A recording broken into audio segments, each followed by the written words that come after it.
Video होने जा रही है हमारे फिजिकल एजुकेशन के यूनिट 5 की स्वास्थ्य एवं शारीरिक शिक्षा के इकाई 5 की, जो कि इस फिजिकल एजुकेशन फर्स्ट ईयर का जो हमारा सिलेबस है उसका लास्ट वीडियो होगा और लास्ट यूनिट होगा।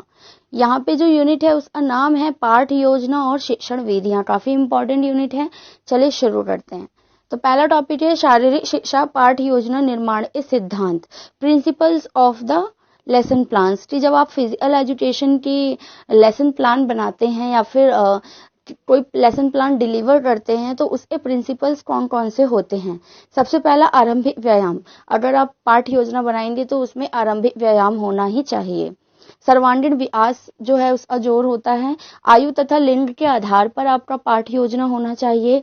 व्यायाम की पुनरावृत्ति होनी चाहिए। शिथिलन यानी कि कूलिंग डाउन भी होना चाहिए और विकास उन्मुखता यानी सरल से कठिन की ओर होना चाहिए। आपका जो भी पाठ योजना होगा उसके अंदर का जो भी एक्सरसाइज हो या फिर कुछ भी योगा हो, कुछ भी हो, वो सरल से कठिन की तरफ जाना चाहिए, ना कि कठिन से सरल की तरफ। पाठ योजना की तैयारी व निर्माण। अब हम बात करते हैं पाठ योजना की तैयारी व निर्माण। तो तैयारी तो आप प्रैक्टिकली ही करेंगे। रही बात निर्माण की, तो जो पाठ योजना बनती है इसमें लेसन प्लान बनता है, वो मैं अगर मुझे मिला तो मैं डिलीवर करूंगी। यहाँ पर मैं करूंगी अपलोड फिजिकल एजुकेशन की लेसन प्लान को। फिलहाल हम यहाँ पे देख लेते हैं कि जो फिजिकल एजुकेशन का लेसन प्लान बनता है वो पूरा किस पैटर्न में बनता है। बिल्कुल सेम टू सेम इसी पैटर्न में बनता है जो मैं यहाँ पे आपको बता रही हूँ। यहाँ पे क्या होता है कि 4 भागों में बांट दिया जाता है और फिर हम देख लेते हैं वो कौन कौन से भाग हैं और कुल समय में से कितना समय हम कौन से पार्ट को देते हैं। आपका मान लीजिए कि 100 मिनट की मिली हुई है आपको क्लास, तो उसका 18% यानी 18 मिनट जो है आप मतलब 100 मिनट की है तो 18 मिनट आप क्या देंगे प्रस्तावित भाग को, यानी कि इंट्रोडक्टरी पार्ट। सबसे पहला हमारा होता है इंट्रोडक्टरी पार्ट। बिल्कुल ऐसे ही बनता है फिजिकल एजुकेशन का जो लेसन प्लान है, तो आप इसे देख लीजिए, बिल्कुल क्लियर हो जाएगा। तो ये जो इंट्रोडक्टरी पार्ट होता है, प्रस्तावित भाग होता है, इसमें छात्रों का एकीकरण किया जाता है। अब देखिए कोई भी खेल शुरू होने वाला है तो सबसे पहले बच्चों को इकट्ठा किया जाएगा और उनकी अटेंडेंस ली जाएगी यानी उपस्थिति ली जाएगी। पर्यवेक्षक को रिपोर्ट देना, यानी जो भी सुपरवाइजर है जो गेम करवाएगा उसको हम रिपोर्ट देंगे। कौशल संबंधी संक्षिप्त विवरण बताएंगे बच्चों को। सामान्य उत्तेजक व्यायाम कराएंगे और विशिष्ट उत्तेजक व्यायाम कराएंगे, यानी हम थोड़ा सा वार्मिंग अप बच्चे का करा देंगे। और ये सारा काम आपका जितना भी टाइम है आपके पीरियड का उसके 18% टाइम में हो जाना चाहिए। आगे चलते हैं मुख्य भाग, यानी कि जो मेन पार्ट है आपका, जो भी खेल आप खिलवाने वाले हैं उसका संचालन होगा और इसको मिलेगा 50% टाइम। यानी जो भी आपको टाइम मिला है, मान लीजिए 100 मिनट मिले हुए हैं तो 50 मिनट तक वो गेम चलेगी।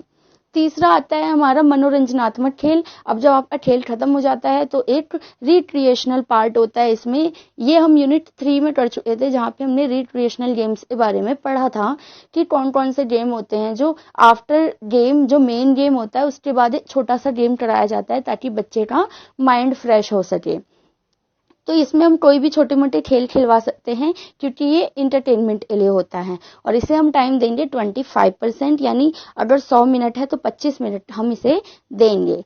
आगे चलते हैं, अंतिम भाग होता है ये हमारे लेसन प्लान में चौथा भाग, जिसे हम कंक्लूडिंग पार्ट भी कहते हैं। इसमें क्या होता है, छात्रों का पुनः एकत्रीकरण और उपस्थिति। दोबारा से छात्रों को इकट्ठा किया जाता है और अटेंडेंस ली जाती है। कौशल संक्षेपण किया जाता है। संदेहों का स्पष्टीकरण कि खेल के दौरान अगर कुछ कंफ्यूजन्स थी तो उसको दूर किया जाएगा। पर्यवेक्षक को रिपोर्ट दी जाएगी और लास्ट में विसर्जन, यानी कि जो बच्चों को अपनी अपनी क्लासेस में भेज दिया जाएगा। और ये सारा काम होगा आपका 7% ऑफ टाइम में, जो भी आपको टोटल टाइम मिला था। तो इस प्रकार से आपकी पाठ्य योजना बन जाएगी। आगे चलते हैं, शारीरिक शिक्षा में शिक्षण विधियां। कि जो शारीरिक शिक्षा फिजिकल एजुकेशन के अगर आप टीचर हैं तो इसे पढ़ाते हुए आप कौन कौन सी विधियों का प्रयोग करेंगे। सबसे पहली विधि है दर्पण विधि, मिरर मेथड। इसमें क्या होता है कि शिक्षक द्वारा बालकों को दिशा के भ्रम को समझाना, यानी कि अगर सामने टीचर खड़ा है और बच्चे टीचर के सामने हैं, मेरे सामने हैं, मेरे बच्चे खड़े हुए हैं, तो जो मेरा लेफ्ट हैंड है वो उनकी तरफ से लेफ्ट हैंड कौन सा होना चाहिए। तो क्योंकि दर्पण में भी तो यही होता है, जब हम दर्पण में खड़े होते हैं तो हमारा जो रियल में जो लेफ्ट हैंड होता है वो सामने दर्पण में राइट साइड होता है ना। तो ये चीज बच्चों की क्लियर करनी होती है। तो ये शिक्षक द्वारा प्रदर्शन और निर्देश देकर समझाया जाता है कि बेटा अगर मैं ये राइट हैंड उठा रही हूँ इस तरफ का, तो आपका राइट हैंड उस तरफ है। तो इस चीज को क्लियर करने को हम कहते हैं दर्पण विधि। आगे चलते हैं आदेश विधि यानी कि कमांड मेथड। अब इसमें क्या होता है कि उपदेशों या फिर आदेशों द्वारा पूर्ण नियंत्रण। टीचर सिर्फ आदेश देता है और पूर्ण नियंत्रित करता है। जैसे संकेत देता है, सीटी बजाए, ड्रम बजाए, ताली बजाए। जैसे उन्होंने सीटी बजाई तो बच्चों को सावधान होना है, दूसरी सीटी बजाई तो विश्राम होना है। तो इस तरीके से संकेत दिए जाते हैं। इसमें आदेश जो है स्पष्ट और प्रभावशाली होने चाहिए। दूसरी चीज आदेश देने की स्थिति लेना, कि आदेश में अगर टीचर आदेश दे रहा है तो वो ऐसे स्थान पे होना चाहिए जहां से वो सभी बच्चों को साफ साफ नजर आए। अगली विधि है प्रदर्शन यानी कि डिमॉन्स्ट्रेशन मेथड। इसमें क्या होता है कि शारीरिक क्रियाओं के शिक्षण की सर्वोच्च विधि होती है। फिजिकल एजुकेशन में सबसे बेस्ट विधि होती है ये डिमॉन्स्ट्रेशन वाली, क्योंकि इसमें शिक्षक स्वयं करके बालकों से करवाता है। पहले शिक्षक खुद करता है और फिर बालक उसको देखकर फॉलो करते हैं। प्रदर्शन कम से कम समय में वो प्रभावशाली होना चाहिए, क्रिया अपने आप में पूर्ण होनी चाहिए। कि टीचर जब डिमॉन्स्ट्रेट कर रहा हो तो ये नहीं कि वो आधी पोजीशन लेके खड़ा रहे, उसको पूर्ण कर देना चाहिए उसे। और दर्पण विधि का भी इसमें प्रयोग किया जाता है, वही लेफ्ट राइट वाला जो कंफ्यूजन है। आगे चलते हैं पूर्ण विधि यानी कि होल मेथड। इसमें क्या होता है क्रिया का प्रदर्शन एक ही बार में कर देना। कि टीचर जो है जो पूरी क्रिया है हमारी योगा का जो भी है, जो योगा करानी है वो टीचर पहले ही पूरा कर देता है और पूर्ण क्रमवार चित्रित करता है। और त्रुटि सुधार के लिए भी ये प्रयोग होता है कि बच्चा जब इसको फॉलो करेगा तो टीचर देख के उसकी त्रुटि को सुधारेगा। दूसरा, नए कौशल सिखाने हेतु अन्य विधियों के साथ भी हम इसका प्रयोग कर सकते हैं। अगला हमारा है पूर्ण भाग विधि यानी होल पार्ट मेथड। ये क्या होती है कि शिक्षक द्वारा सर्वप्रथम कौशल का पूर्ण विधि प्रदर्शन किया जाता है। कि टीचर सबसे पहले क्या करेगा कि जो भी कौशल है उसकी पूरी विधि करेगा प्रदर्शित। उसके बाद पार्ट वाइज यानी चरणबद्ध तरीके से वो पूरी विधि को करेगा। जैसे कि आपने देखा होगा कि जब कोई डांस सिखाता है, आपने डांस वगैरह देखा होगा, स्टेप वाइज सिखाता है कि एक स्टेप सिखा दिया, 2 स्टेप सिखा दिए, फिर दोबारा से पूरा सिखाया गाने के साथ। तो बिल्कुल ऐसे ही होता है इसमें कि एक एक पार्ट सिखा के फिर दोबारा से पूरा सिखाया जाता है। तो ये कौशल आसानी से समझ में भी आ जाता है, जैसे डांस भी हम आसानी से सीख जाते हैं इस तरीके से। और बालक द्वारा क्रिया के सभी भागों को अच्छे से समझ लिया जाता है। आगे चलते हैं गरमाना एवं शीतलन यानी कि warming up and cooling down. तो वार्मिंग अप की अगर हम बात करें तो किसी भी व्यायाम या प्रशिक्षण से थोड़े समय पहले शरीर को गर्म करने के लिए की जाने वाली तैयारी को हम वार्मिंग अप कहते हैं या फिर गरमाना कहते हैं। यह बेहतर प्रदर्शन के लिए आवश्यक होता है। यह मांसपेशियों को गर्म कर देता है, रक्त तापमान को बढ़ा देता है ताकि प्रदर्शन में सुधार हो सके, खेल गलतियों व चोटों से भी बचाव करता है। ये 2 प्रकार का होता है, पहला सामान्य गरमाना और दूसरा विशिष्ट गरमाना। सामान्य गरमाने में हम सामान्य गतिविधियों को शामिल करते हैं, जैसे धीरे दौड़ना, दूरी के लिए तेज दौड़ना, साधारण व्यायाम, खिंचाव व्यायाम, आगे पीछे झुकना वगैरह जो नॉर्मल एक्सरसाइजेज होती हैं। विशिष्ट गरमाने में हम थोड़ा सा लेवल बढ़ा देते हैं और विभिन्न खेलों के लिए अलग अलग होती हैं। अगर आपका दौड़ है तो आप ऐसे पैरों को ऊपर नीचे करके गरमाएंगे ताकि आप तेज भाग सकें। तो अलग अलग खेलों के लिए विशिष्ट अलग अलग ये व्यायाम होते हैं। आगे चलते हैं गरमाने का महत्व और इसके सिद्धांत पढ़ लेते हैं।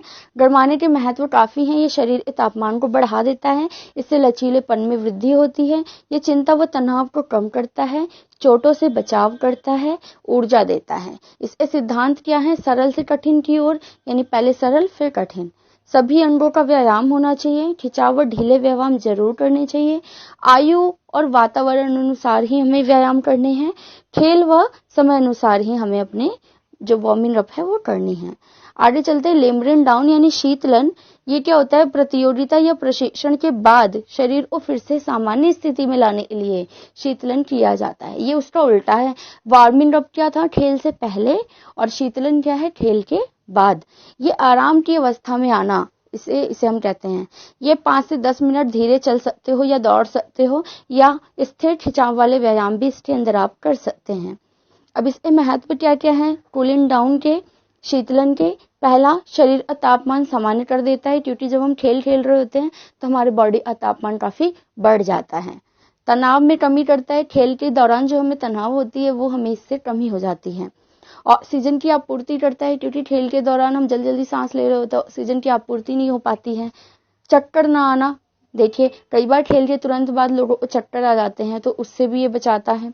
मांसपेशियों में कठोरता को कम करता है, यानी कि लचीलापन लाता है। तो ये आपका यूनिट 5 था फिजिकल एजुकेशन का, और इसी के साथ फर्स्ट ईयर फिजिकल एजुकेशन का सिलेबस भी यहाँ पर खत्म होता है।